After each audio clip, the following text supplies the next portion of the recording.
इंद सद्वंदियाणं तिहुमणहित मधुरविशदवक्काणं अंतातीत गुणाणं नमो जिणाणं जितभवाणं।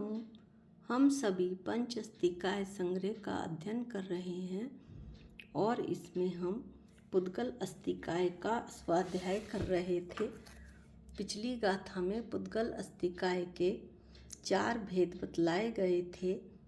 पहला जो है प्रकार था स्कंद, दूसरा स्कंद देश, तीसरा स्कंद प्रदेश और चौथा परमाणु। इस प्रकार पुद्गल के भेदों का कथन किया गया था गाथा 74 में। अब गाथा 75 में इसी बात को आगे बढ़ाते हुए पुद्गल द्रव्य के भेदों का वर्णन किया गया है। गाथा पाठ करते हैं। खंदम सयल समत्थम तस दु अद्धम भणंती देशोति अद्दद दद्धम च पदेशो परमाणु चेव अविभागी। अन्व्यार्थ पढ़ते हैं। सयल समत्थम सकल समस्त पुद्गल पिंडात्मक संपूर्ण वस्तु वह खंदम स्कंद है। तस दु अर्थम उसके अर्ध को, बढ़ंती देशोति देश कहते हैं, अधदम च अर्ध का अर्ध वह पदेशो प्रदेश है, च और अविभागी अविभागी वह परमाणु एव सचमुच परमाणु है।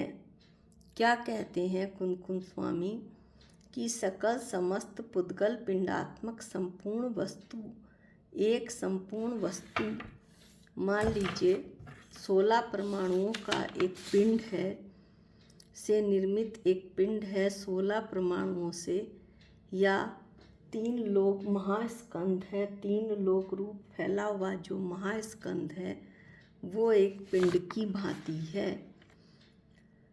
वह स्कंद है, उसके आधे को स्कंद देश कहते हैं और आधे का आधा वह स्कंद प्रदेश है। और जो भाग पुद्गल का ऐसा हो जाता है कि उसका और कोई भी भाग ना किया जा सके और टुकड़े ना किया जा सके, वो सचमुच परमाणु हैं, वो सचमुच पुद्गल है। निश्चय से, व्यवहार से तो परमाणु मिलकर स्कंद बनते हैं। अब पुद्गल द्रव्य के भेदों का वर्णन अमृतचंद आचार्य टीका में करते हैं।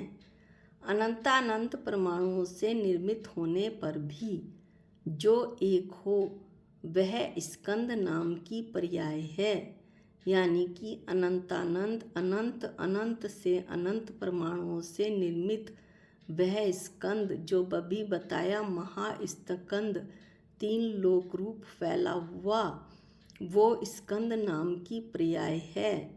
उसकी आधी स्कंद देश उस अनंतानंत परमाणुओं से निर्मित जो स्कंद है उसकी आधी कर दी जाए तो स्कंद देश नाम की पर्याय है। आधी की आधी स्कंद प्रदेश नाम की पर्याय है, यानी कि जो आधी स्कंद देश की थी उस स्कंद देश की भी यदि आधी कर दी जाए तो स्कंद प्रदेश नाम की पर्याय है। इस प्रकार आचार्य कहते हैं कि भेद के कारण, पृथक होने के कारण दी अणुक स्कंद पर्यंत अनंत स्कंद रूप पर्याय होती हैं। दी अणुक स्कंद यानी यदि भेद करते चले जाएं तो अविभाजित एक परमाणु रह जाता है और 2 परमाणुओं के मिलने से जो बनता है वो भी स्कंद ही होता है। तो उस स्कंद से लेकर अनंत स्कंद रूप पर्याय हो सकती है। अनंत स्कंद रूप पर्याय बहुत बड़ी भी हो सकती है। अनंत परमाणु पिंडात्मक जो वस्तु है उसे स्कंद संज्ञा दी जाती है। ये 3 लोक रूप फैला हुआ महास्कंद होता है। इस तरह अनंत स्कंद रूप पर्याय होती है। द्वि अणुक स्कंद से लेकर द्वि अणुक कैसे बना, 2 परमाणुओं के मिलने से बना, और महास्कंद के टूटने से आधे से आधे, आधे से आधे, आधे से आधे होने पर वो द्वि अणुक पर आकर रुका। क्योंकि द्वि अणुक से ज़्यादा अब वो टूटेगा तो निर्विभाग एक प्रदेश वाला स्कंद का अंतिम अंश हो जाएगा। वह एक परमाणु है। निर्विभाग यानी जिसका कोई विभाग ना हो सके।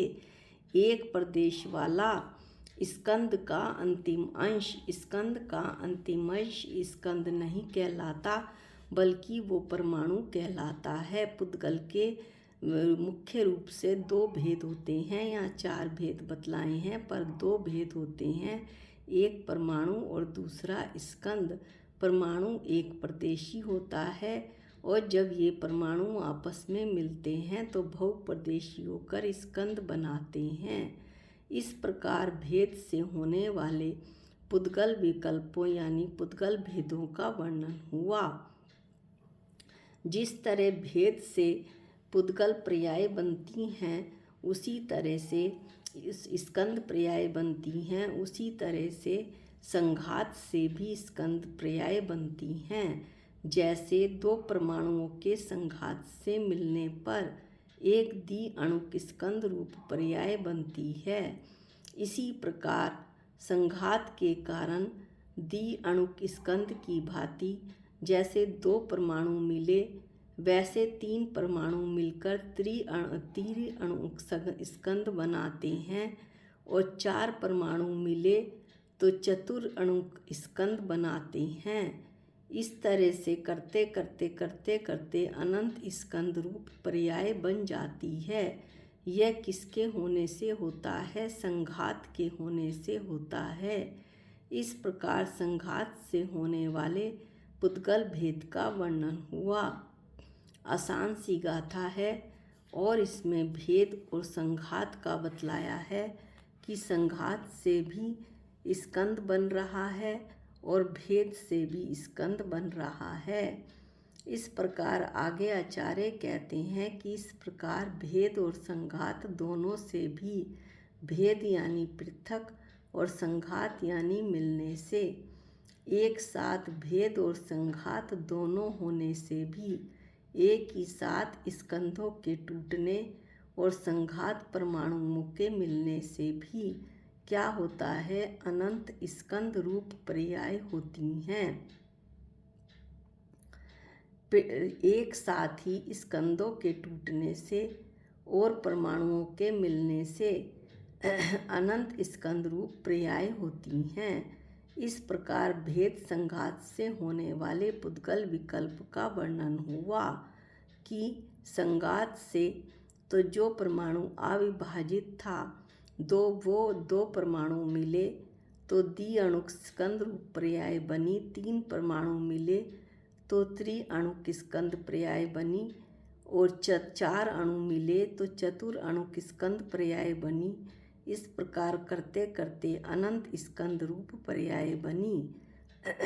और भेद से बताया कि जो इस महास्कंद है 3 लोक रूप फैला हुआ, जब उसके अनंतानंत जो परमाणु पिंड है उसको आधे से आधे, आधे से आधे करते चले जाएं तो जो रह जाएगा स्कंद, अंतिम स्कंद, वो द्वि-अणुक स्कंद रह जाएगा। यानी 2 परमाणुओं के मिलने से स्कंद जो भी स्कंद होगा और अनंत परमाणुओं के मिलने से भी बनने वाला स्कंद ही होगा। इस तरह आचार्य ने कहा कि द्वि-अणुक स्कंद पर्यंत से, द्वि-अणुक स्कंद से लेकर अनंत स्कंद रूप पर्याय होती हैं और जो विभाजित नहीं होता है, स्कंद का अंतिम अंश जो विभाजित नहीं होता है वो एक प्रदेशी होता है। स्कंद में चाहे 2 अणु हों वो तब भी वो बहुप्रदेशी ही कहलाएगा। तो स्कंद का जो अंतिम अंश है वो एक परमाणु हुआ। परमाणु ही वास्तव में पुद्गल है। निश्चय से, व्यवहार से तो परमाणु आपस में मिलकर इसमें शक्ति होती है कि परमाणु आपस में मिलकर स्कंद बना लेते हैं और बहुप्रदेशी हो जाते हैं। इनके इसी क्षमता के कारण इन्हें पंच अस्थिकाय में लिया गया है। काल में ऐसी शक्ति नहीं है, यानी बहुप्रदेशी होने की शक्ति नहीं है। अस्थि काय, अस्थि माने अस्तित्व और काय माने बहुप्रदेशी। तो बहुप्रदेशी होने के ना होने के कारण काल को नहीं लिया गया है पांच अस्थिकाय में। सिर्फ जीव, पुद्गल, धर्म, अधर्म, आकाश अस्थिकाय में लिए गए हैं, इसलिए कहा गया पंच अस्थिकाय। इस प्रकार यहाँ पर हमने भेदों का वर्णन किया। 74 में केवल नाम पढ़े थे, अब इसमें हमने भेदों का वर्णन किया। आगे जो गाथा 76 होगी वो भी पुद्गल से ही संबंधित है, और उसमें क्या होगा यह उस गाथा को पढ़ के ही पता लगेगा। आज के लिए इतना ही। निज निधि निज में बताई, ये अनंत उपकार है। इसके लिए जिन वाणी माँ को वंदनानंत बार है, वंदनानंत बार है। सबको जय जिनेंद्र।